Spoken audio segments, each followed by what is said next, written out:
ശോഷിച്ച് ഒരവസ്ഥയിലേക്ക് മാറിയത്. അത്രയൊന്നും ലാലേട്ടനൊന്നും എന്തായാലും ചെയ്തിട്ടുണ്ടെന്ന് എനിക്ക് തോന്നുന്നില്ല.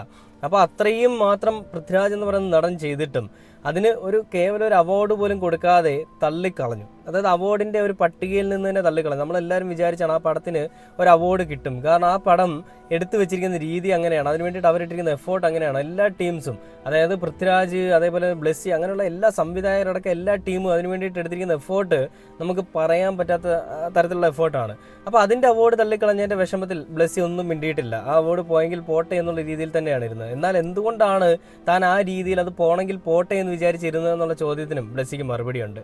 ഇന്ന് അദ്ദേഹം രംഗത്തേക്ക് വന്നിരിക്കുകയാണ്. അതിൽ കുറേ പേര് കമന്റ് ഇട്ട് മെഴുകുന്നതെന്ന് പറഞ്ഞു കഴിഞ്ഞാൽ, മടിയിൽ കനമുള്ളവനല്ലേ ഭയക്കേണ്ടു എന്നൊക്കെ പറഞ്ഞുകൊണ്ടാണ് കമന്റ് ഇടുന്നത്. പിന്നെ അതേപോലെ തന്നെ ഒരുപാട് അളവിൽ കുറഞ്ഞ അല്ലെങ്കിൽ അളവിൽ കൂടിയ പണം വീട്ടിലുണ്ടെങ്കിൽ മാത്രമല്ല പേടിക്കേണ്ടി വരുള്ളൂ, അല്ലെങ്കിൽ എന്തിനാണ് ബ്ലെസ്സി സാറെ പേടിക്കുന്നതെന്ന് പറഞ്ഞുകൊണ്ട് ചില ആളുകൾ കമന്റ് ഇടുന്നുണ്ട്. ഇതിൽ നമുക്കറിയാം വേടന്റെ വിഷയം,